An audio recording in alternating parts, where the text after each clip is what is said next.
आज हम लोग method of preparation of phenol बनाते कैसे हैं, कौन कौन से उसके एमओपीज हैं, उनके बारे में बात करेंगे। ठीक है। इसको डिस्कवर किया था कोल तार से रंजे ने, एक साइंटिस्ट थे रंजे, उन्होंने इसको डिस्कवर किया था कोल तार से। ठीक है। और इसीलिए इसको कार्बोलिक एसिड भी बोलते हैं फिनॉल को। ठीक है। क्या बोलते हैं? कार्बोलिक एसिड, क्योंकि ये कोल तार से ऑब्टेन होता है। एक साइंटिस्ट थे रंजे, उन्होंने किया था। ठीक है। तो ये तो एक जनरल बेसिक इन्फॉर्मेशन हो गई। अब मेथड ऑफ प्रिपरेशन में सबसे पहली एमओपीज है डॉ प्रोसेस। आपने क्लोरोबेंजीन पढ़ा होगा, उसमें डॉ प्रोसेस मैंने बताया था। जब हम क्लोरोबेंजीन की सोडियम हाइड्रोक्साइड और 300 डिग्री सेंटीग्रेड पर टेम्परेचर पर रिएक्शन करते हैं तो हमको फिनॉल मिलता है। देखो रिएक्शन क्या होती है। हमने ले लिया क्लोरोबेंजीन C6H5Cl, इसकी हम NaOH ये लेंगे 10%। NaOH लेते हैं 10%, मतलब मिक्सचर है क्लोरोबेंजीन और NaOH का, जिसमें NaOH कितना है 10% है। ठीक। और टेम्परेचर ले रहे हैं 300 डिग्री सेंटीग्रेड। इस टेम्परेचर पे जब हम हीट कराते हैं तो देखो यहाँ से क्या होता है Cl और यहाँ से HCl बना के निकल जाता है। तो यहाँ HCl आपका रिमूव होगा और क्या हो जाएगा C6H5ONa, ये आपका बनता है सोडियम फिनॉक्साइड। इसका नाम लिख लीजिए, सोडियम फिनॉक्साइड आयन आपको मिलता है। अच्छा, इसका फर्दर हाइड्रोलिसिस कराएंगे, वाटर से H आयन जो होगा वो लगाएंगे, तो यहाँ से देखो क्या होगा, जो H है ये O से जुड़ जाएगा और NaOH हमको फाइनली वापस मिल जाएगा। तो दैट इज C6H5OH और यहाँ पे आपका निकल जाएगा NaOH। वाटर से H आयन जो होगा वो Na को हटाएगा, ठीक, Na प्लस लेके निकलेगा, H प्लस जाएगा, NaOH निकल जाएगा और आपको फिनॉल मिल जाएगा। तो ये होती है डॉ प्रोसेस फिनॉल बनाने की। क्लियर? एक और रिएक्शन लिख लीजिएगा नोट डाल के। एक्चुअल में होता क्या है डॉ प्रोसेस में, ये इंपॉर्टेंट पॉइंट है, आप लिख लीजिए। अगर हम 10% जो फिनॉल है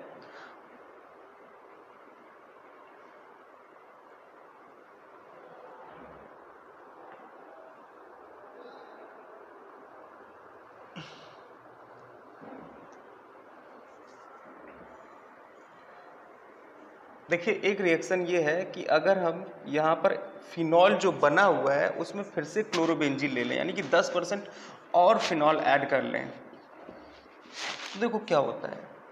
सेम रिएक्शन NaOH, तो यहाँ से NaCl निकलेगा और साथ में वाटर मॉलिक्यूल निकल जाता है H2O। तो यहाँ पे क्या होता है, देखो H2O निकला है और NaCl निकला है, यहाँ पर आपका होगा O और यहाँ पे C6H5, तो यानी कि ये बनेगा diphenyl ether, C6H5O6, diphenyl ether हमको ऑब्टेन होता है। ठीक, यानी कि अगर हम फिनॉल जो बन रहा है उसको फिर से हम किससे, जो क्लोरोबेंजीन है उससे रिएक्शन कराएंगे तो। ठीक है। तो एक नोट डाल के आप पॉइंट लिख सकते हो, उसमें कोई इतना बड़ा इश्यू नहीं है, आप उसको समझ सकते हो आसानी से। नेक्स्ट हेडिंग डालिएगा from benzene sulphonic acid. Benzene sulphonic acid से फिनॉल कैसे बनाते हैं इसको हम लोग देखेंगे अब। ठीक है।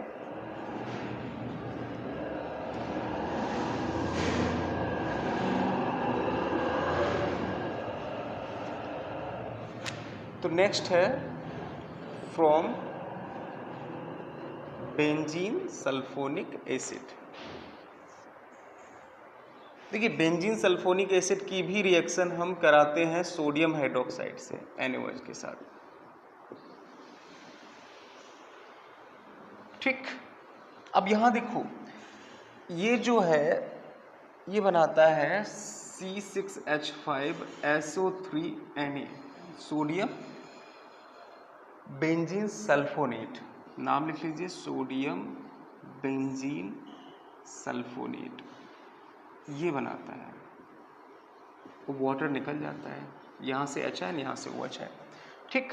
अच्छा, इसका फर्दर अगर फिर से हम सोडियम हाइड्रोक्साइड के साथ रिएक्शन कराएं, NaOH के साथ फिर से रिएक्शन कराएंगे, तो देखो यहाँ क्या होता है कि जो Na है वो इस SO3 को लेके चला जाता है, यानी कि निकलता है यहाँ पे Na2SO3, सोडियम सल्फाइड निकल जाता है। ठीक, और बनता है C6H5OH।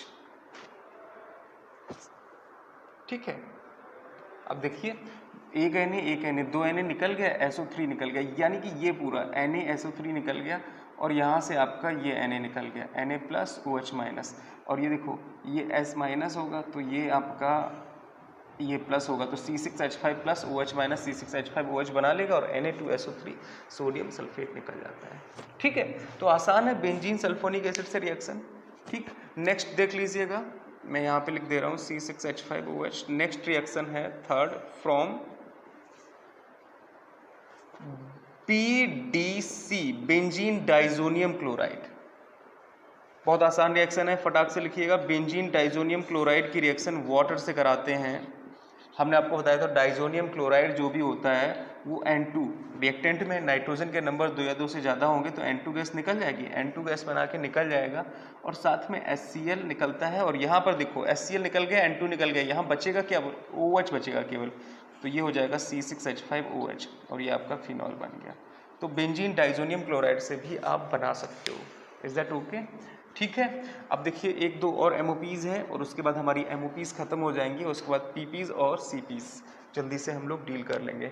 नेक्स्ट MOPs है हमारी फ्रॉम ग्रिग्नार्ड रीजेंट। सारी मेथड ऑफ प्रिपरेशन बहुत आसान है, कोई दिक्कत नहीं आएगी। केमिकल प्रॉपर्टीज थोड़ी सी आपको पढ़नी पड़ेंगी, समझनी पड़ेंगी, तो इसलिए मैं थोड़ा सा मेथड ऑफ प्रिपरेशन को जल्दी जल्दी खत्म कर रहा हूँ। देखिए phenyl magnesium bromide C6H5 MgBr, यह है ग्रिग्नार्ड रीजेंट।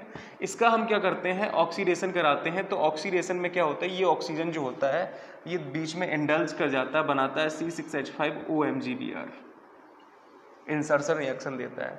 ठीक है, अब जैसे इंसर्शन रिएक्शन देगा, आप हाफ O2 ले सकते हो। आप ये कहो कि यहाँ पे एक O आया तो हाफ O2, ऑक्सीडेशन करा रहे हैं ऑक्सीजन एक भी ले सकते हैं, कोई दिक्कत नहीं है। ठीक है, अब जब जैसे ही हम इसका हाइड्रोलिसिस कराएंगे H2O, तो देखो H प्लस OH माइनस में टूटेगा, ये बॉन्ड यहाँ से टूटेगा, ओ माई गॉड तोड़ो, याद है ना ग्रिग्नार्ड रीजन में O माइनस Mg प्लस, देखो O माइनस H को एड्जॉर्ब कर लेगा, दैट इज C6H5OH और साथ में आपका निकल जाएगा MgBrOH, बन गया आपका फिनॉल।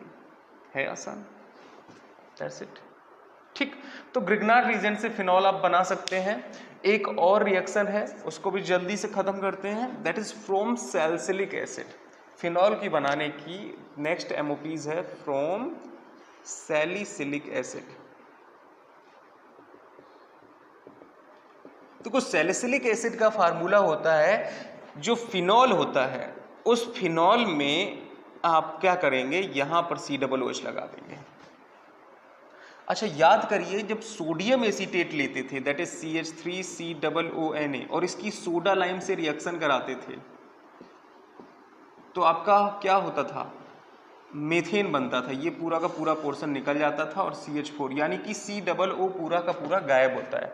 ठीक, अगर आपको CO2 रिमूव करना है दैट इज डीकार्बोक्सिलेशन रिएक्शन, तो आप सोडा लाइम की रिएक्शन कराएंगे। तो देखो यहाँ से CO2 अगर हम रिमूव कर लें तो हमको फिनॉल मिल जाएगा। तो देखो हमने यहाँ पे क्या कराई है, सोडा लाइम के साथ रिएक्शन कराएंगे NaOH/CaO। देखो सबसे पहले COOH कन्वर्ट होगा COONA में, ठीक, उसके बाद दोबारा NaOH/CaO की कराएंगे तो फिर यही आपका एल्केन मिल जाएगा। यानी कि आप डायरेक्ट रिएक्शन लिख सकते हो कि CO2 यहाँ से निकल जाएगा और आपको मिल जाएगा यहाँ पर बहुत ही आसानी से फिनॉल। मिल गया, साथ में आप निकाल दोगे यहाँ पे CO2 किस फॉर्म में निकलता है, कार्बोनेट के फॉर्म में, और वाटर मॉलिक्यूल भी रिमूव होगा। That is from salicylic acid. है आसान, कर पाएंगे एवरीवन? ठीक है, कोई दिक्कत नहीं, चलिए बहुत बढ़िया। ठीक, तो इतनी सारी ये MOPs हैं, और भी कुछ MOPs अगर हैं तो आप बताइएगा, otherwise I think it is more than sufficient. ये सारी MOPs आप इसको पढ़ डालिएगा। अब हम लोग बात करेंगे फिजिकल प्रॉपर्टीज़ की। ठीक,